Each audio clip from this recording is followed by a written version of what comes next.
वगैरह ब्रेड वगैरह कुछ ऐसे सामान भी रखूंगा जिससे मेरा दुकान भी बढ़ेगी और मेरा रोजगार भी बढ़ेगा। मैं आपसे निवेदन करना चाहता हूं, इस तरह के हमारे छोटे काम जब हम इनको करते हैं, क्योंकि अगर एक कदम होगा तो वो भी पहला कदम होता है। एक सीढ़ी चढ़ते हैं तो पहले एक सीढ़ी होती है। मैं आपको विश्वास दिलाता हूं, देश के यशस्वी प्रधानमंत्री जी पहली सीढ़ी चढ़ा करके आपको उस सीढ़ी पर चढ़ाना चाहते हैं। तो दुनिया को 70 साल में जिन लोगों ने इस देश को गरीबी के नाम दिखाए थे, गरीबी का हौसला दिखाया था, हमारे यशस्वी प्रधानमंत्री जी इस विकसित भारत को दुनिया के सामने दिखाना चाहते हैं कि मेरा भारत मजबूत है और यहाँ के नागरिक मजबूत हैं और वो अपना काम स्वयं कर सकते हैं। मैं आपसे इतना कहना चाहता हूं मित्रों कि जो ये योजनाएं हैं, इन योजनाओं का लाभ भी मिले। मैंने राज्य सरकार के अधिकारियों को सबको ये भी निर्देशित किया है कि हमको डेली रिपोर्ट आनी चाहिए कि किसने पात्र व्यक्तियों को इसका लाभ मिला है। अगर वो पात्र व्यक्ति किसी कारण से रहा है तो ये उनको जवाब देना पड़ेगा कि उस पात्र व्यक्ति को लाभ क्यों नहीं मिला। क्योंकि हम जानते हैं ये योजनाएं जब पहुंचती हैं, लोग कहते थे कि नीचे तक नहीं पहुंच पाती हैं। माननीय देश के यशस्वी प्रधानमंत्री नरेंद्र मोदी जी ने नीचे तक पहुंचाने का काम किया है।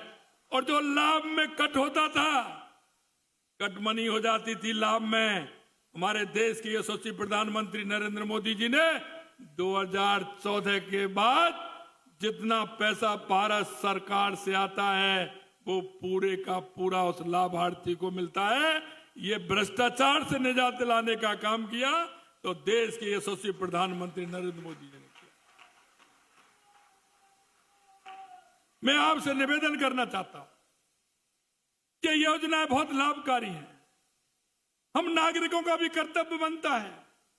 हम घर से बाहर निकलते हैं, मेरा ऐसा कौन सा भाई है जिसको लाभ नहीं मिला, मेरा ऐसी कौन सी बहन है जिसको लाभ नहीं मिला, मेरा ऐसा कौन सा परिवार है जिसको इस लाभ की आवश्यकता है। कोई भी परिवार ऐसा नहीं होना चाहिए। मित्रों, मैं आपसे भी कहना चाहता हूं, हमारे पार्षद हैं, हमारे जनप्रतिनिधि हैं, उनका तो काम है ही, लेकिन हम देश के नागरिक होने के नाते हम सभी का कर्तव्य बनता है कि मेरे पड़ोस में कौन रहता है, मेरे मोहल्ले में कौन रहता है, उसको क्या आवश्यकता है। भारत सरकार के द्वार खुले हुए हैं, आप आइए, लाभ लीजिए और उस भाई के सपनों को साकार करने में आप मदद कीजिए। मैं आपसे इतना ही आह्वान करना चाहता हूं। निश्चित रूप से मैं धन्यवाद देना चाहता हूं। आज सांगानेर क्षेत्र से पूरे प्रदेश के नगर निकायों का ये कार्य प्रारंभ हुआ है। मैं ऐसे सांगा बाबा की धरती को भी प्रणाम करता हूं और आप सभी को प्रणाम करता हूं कि ये योजना यहां से आएगी। मुझे विश्वास है कि राजस्थान के जन जन की योजना बनेगी और माननीय यशस्वी प्रधानमंत्री जी का जो सपना है और इन शिविरों के माध्यम से जो लाभ मिलना है, एक एक व्यक्ति को लाभ मिलेगा। इस आशा और उम्मीद के साथ इतनी बड़ी संख्या में आप सभी लोग आए। मैंने देखा था जिस तरह से सभी जो लाभ पात्र हैं उन्होंने मेरे को बताया, निश्चित रूप से मेरे मन को बहुत अच्छा लगा। और मैं एक निवेदन और करना चाहता हूं, इसमें जो हमारे कर्मचारी लगे हुए हैं उनसे भी मैं निवेदन करना चाहता हूं। जन औषधि, मैं आपसे इतना ही कहना चाहता हूं मित्रों कि एक जगह 100 रुपया और एक जगह 4 रुपया, 94-96 रुपए का लाभ बहुत बड़ा लाभ होता है। हमारी वो दुकानें भारत सरकार के द्वारा लगाई गई, बाजार में उसका 80 रुपया 70 रुपया मिलता है और हम उसको 5 रुपए और 6 रुपए में भारत सरकार देती है। माननीय यशस्वी प्रधानमंत्री नरेंद्र मोदी जी के द्वारा जेनेरिक दवाइयां मिलती हैं। मैं आपसे आग्रह करना चाहता हूं, उस गरीब के लिए 50 रुपया बहुत होता है, उसके लिए 10 रुपए का लाभ भी बहुत होता है।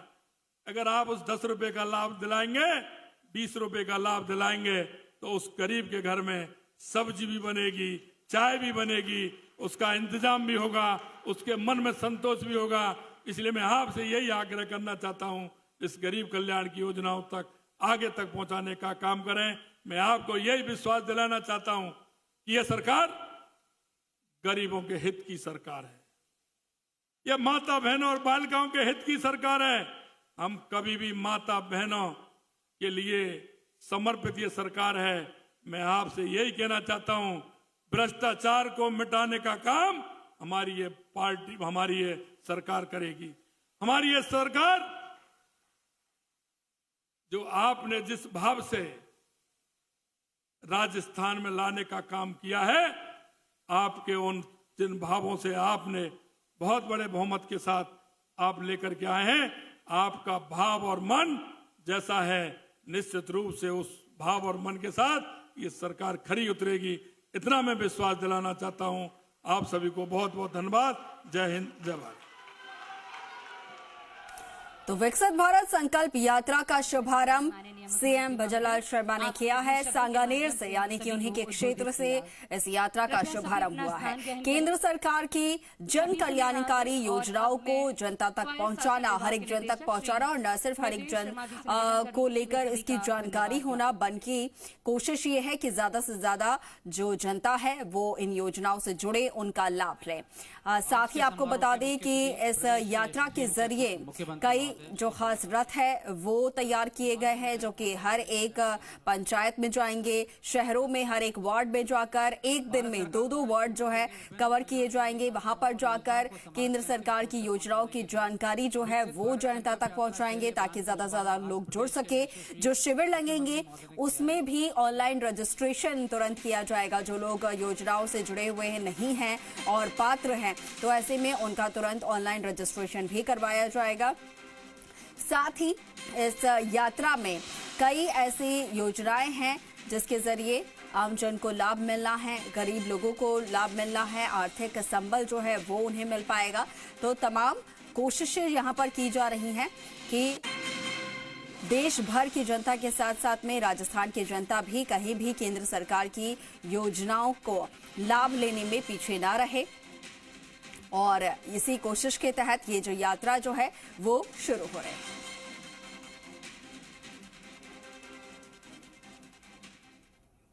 आगे बढ़े, उधर राजस्थान के सीएम भजनलाल शर्मा ने दिल्ली दौरे के दूसरे दिन आज भी कई दिग्गज नेताओं से मुलाकात की।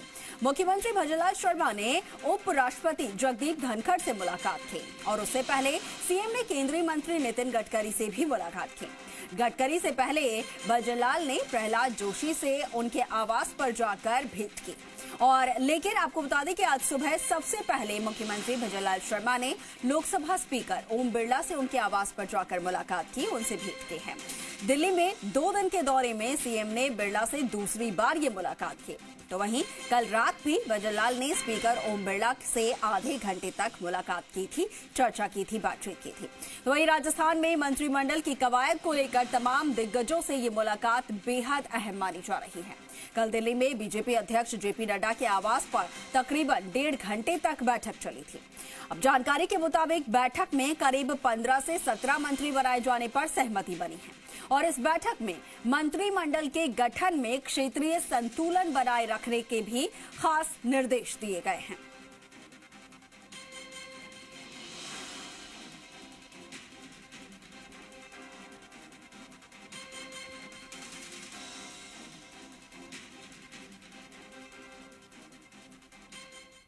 तो इधर सीएम भजनलाल का दिल्ली दौरा और उधर भगवान भजन में जुटे हैं विधायक। जी हां, आपको बता दें कि नए जो विधायक हैं उनमें पूरी तरीके से जोश नजर आ रहा है। तो वही